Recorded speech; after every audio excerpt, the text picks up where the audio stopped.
대한민국 모든 생활체육인들의 든든한 지원군 생활체육 팀닥터. 저는 생활체육을 맡은 이주영입니다. 안녕하세요. 정형외과 김지영입니다. 반갑습니다. 반갑습니다.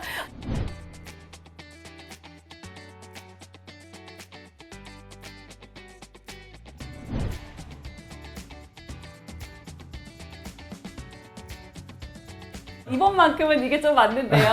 네. 교수님, 저희가 지난번에 네. 테니스 엘보에 대해서 알아봤잖아요. 네네. 근데 테니스를 치고 나서 5만 대가 다 아팠는데 그 중에 하나가 이 종아리가 또 그렇게 네. 욱신거리더라고요. 네.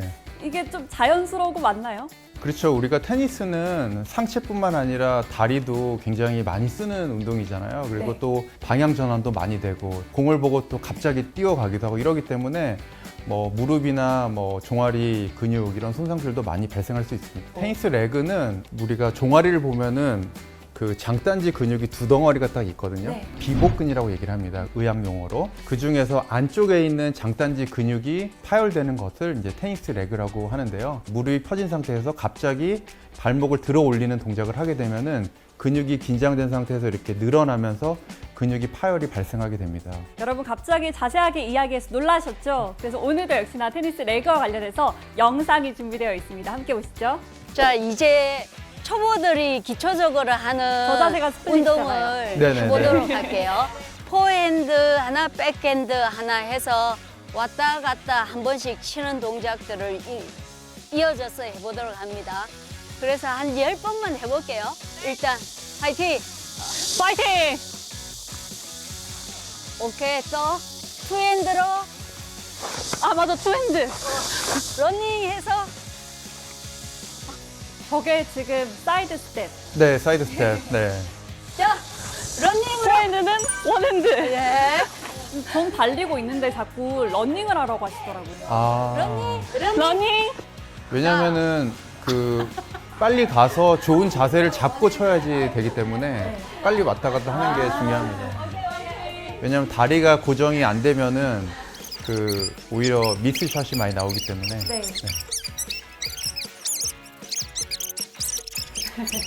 생각보다 많이 치죠? 네. 와! 너무 힘들어요. 그래 보여? 와! 다리도 진짜 종아리도 너무 당기고요. 종아리 당겨요. 발목도 아프고, 네. 손목도 아프고, 팔꿈치도 아프고, 다 아파요. 앞으로 뛰어야 되는 준비들을 하기 위해서는 육상 선수들이 100m 하듯이 할 때 어떻게 있어요? 이렇게 있죠. 출발하죠. 그것처럼 우리가 3분의 1이 뒤꿈치가 들려야 됩니다. 그러면 허벅지에 힘이 많이 들어갈 거예요. 허벅지 무릎 낮추고 힙 빼고 자세 코 잡고 시작. 하나 둘 하나 둘 하나 둘 하나 둘. 지금 계속해서 나왔던 장면이 사이드 스텝, 또 중간에 감독님이 러닝하라고 하시더라고요. 네. 이런 동작들이 테니스 레그라고 하는 거랑 그 질환이랑 관련이 있는 걸까요? 옆으로 사이드 스텝을 하면서 빨리 뛰는 동작이 필요한 게 왜 그러냐면은 빨리 공 위치로 달려가가지고 자세를 잡아야지 훨씬 더 정확하게 칠 수 있기 때문에 이제 그 빨리 뛰는 게 중요하고 사이드 스텝이 가장 효과적으로 이제 위치 이동을 할 수 있기 때문에 이제 연습을 하는 거고요. 지금 이주영 아나운서님께서 보면은 무릎을 이렇게 약간 구부린 상태에서 사이드 스텝을 하고 있는데 이거는 테니스 레그 예방하는데 도움이 될 것 같습니다. 너무 이렇게 무릎을 핀 상태에서 뻣뻣하게 있다 보면은 오히려 장단지 근육이 손상될 수가 있는데 자세를 좀 낮춰가지고 이렇게 준비를 하고 있으면은 테니스 레그 발생에 좀 예방이 될 수 있습니다. 저도 모르게 했던 행동들이 다 도움이 됐다라는 거네요. 하나 둘 하나 둘. 그런데 네. 이상한 게 저는 네. 다리가 아팠다라는 거죠. 네, 아마 그거는 레슨 받기 전에 좀 스트레칭이 좀 부족하지 않으셨나 이렇게 생각이 됩니다. 어떻게 하셨죠? 전혀 하지 않고 들어갔거든요. 네, 이거는 지난 시간에 이제 팔꿈치 스트레칭과 마찬가지로 테니스 레그를 예방하기 위해서는 아킬레스 스트레칭이 가장 중요한데요. 제가 간단하게 보여드리면은 네. 한쪽 무릎을 앞으로 빼고 뒤쪽을 쭉 핀 상태에서 네. 무릎을 쭉 앞으로 올려가지고 발바닥은 바닥에 붙인 상태에서 네. 이렇게 하게 되면은 뒤꿈치가 이제 아킬레스 근육이 좀 늘어나게 되고요. 또 마찬가지로 이렇게 쭉 반대 방향으로도 이렇게 좀 해주시면 좋을 것 같고 이제 까치발을 드는 운동들, 지금 까치발 저 하고 있어요. 드는 까치발 드는 운동들을 하게 되면은 비복근을 이제 한 번씩 이제 수축을 시켜주는 거죠. 좀 까치발을 좀 해준 다음에 그 다음에 이제 테니스를 시작하시면은 장단지 근육 근육이나 아니면 아킬레스 힘줄이 손상되는 것을 예방할 수 있습니다.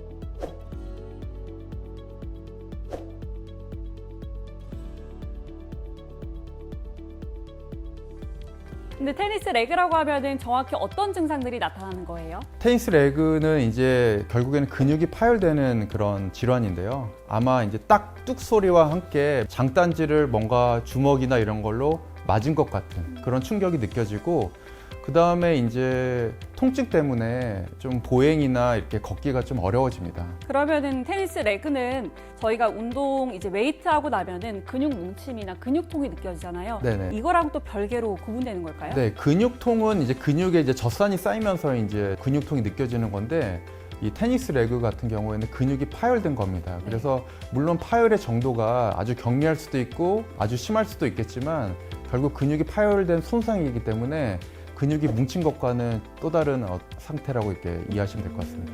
그럼 테니스 레그가 발병을 했을 때 증상이 나타나면은 또 치료를 제때 해줘야 되잖아요. 네네. 충분한 휴식만이 답일까요? 네, 그래서 우리가 프라이스라는 게 있는데요. 프라이스가 뭐냐면은 P는 프로텍션, 우선은 다친 부위를 보호를 해야 되고요. R은 이제 레스트, 이제 좀 쉬어야죠. 예, 이제 운동을 그만하고 쉬어야 되고, I는 아이싱, 얼음찜질을 하면은 더 이상 붓는 거를 예방할 수가 있습니다. 아이싱을 하고, 그 다음에 컴프레션, 압박을 해야 되죠. 더 이상 이제 안에가 이제 뭐 출혈도 있고 이러기 때문에 더 이상 붓지 않도록 이렇게 압박을 해주고, 네. 그다음 마지막 E는 이제 엘리베이션, 다리를 좀 손상 부위를 좀 올리게 되면은 이제 부기도 빠질 수가 있고 더 붓는 거를 예방할 수도 있습니다.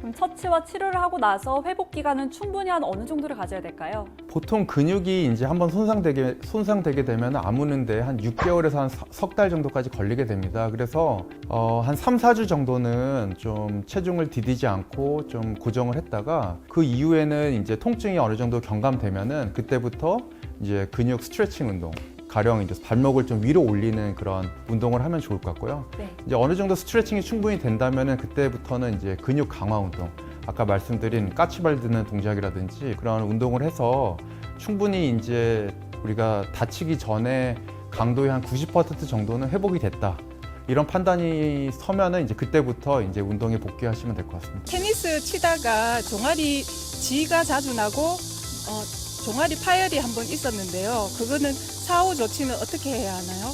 경기를 하다 보면 쥐가 나는 경우도 네네. 있잖아요. 네네네. 이때는 어떻게 하는 게 좋을까요? 쥐가 나는 경우는 이제 무릎을 핀 상태에서 이제 발목을 위로 이렇게 올려서 스트레칭을 좀 시켜주게 되면은 어느 네. 정도 좀 회복이 될 수 있습니다.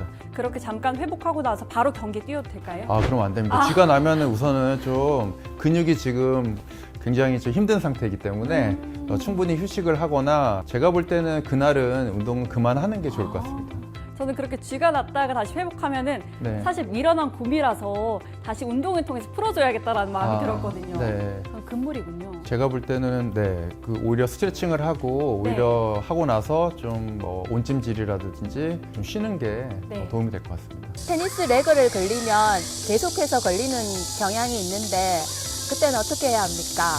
이거는 다들 자주 주시는 질문인 것 같아요. 네. 한 번 걸리면 그게 끝이 아니라 자주 이제 또 돌아오니까 네. 그건 좀 어떻게 방지를 할 수 있는 방법이 있을까요? 근육이 이제 한번 손상되게 되면은 그게 아물 때 굉장히 딱딱한 섬유 조직으로 아물게 됩니다. 그러면은 근육이 이렇게 좀 균질할 때는 어떤 거기에 힘이 가해졌을 때 그 힘이 전체적으로 분산이 되는데, 이게 이제 성상이 좀 바뀌거나 이렇게 되면은 어느 특정 부위로 힘이 집중될 수가 있습니다. 그렇기 때문에 계속 재발하거나 반복해서 그런 손상이 발생하게 되는데요. 한번 이렇게 생겼을 경우에는 충분히 스트레칭을 남들보다 좀 더 충분할 정도로 많이 하고, 그리고 또 평상시에 장단지 근육을 강화시키는 근력 운동도 같이 하는 게 가장 좋을 것 같습니다.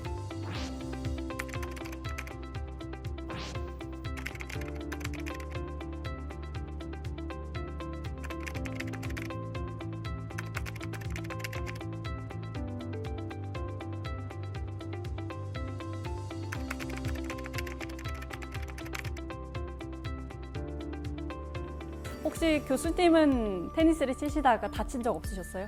운이 좋게도 다친 와우. 적은 없습니다. 와우, 완벽하시네요.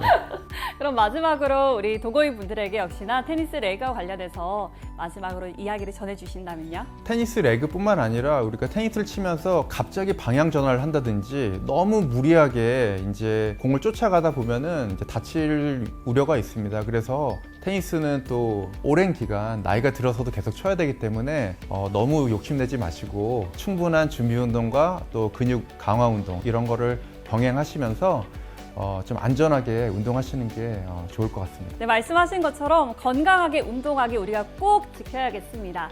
오늘은 테니스 레그와 관련해서 무슨 질환이고 또 치료 방법은 무엇이 있는지 구체적으로 알아봤는데요. 아직까지 테니스 편이 끝난 게 아닙니다. 생활체육 팀닥터 세 번째 시간 테니스와 관련한 다음 질환에 대해서 또 알아보겠습니다. 저희는 여기서 인사드리겠습니다. 여러분 고맙습니다. 고맙습니다.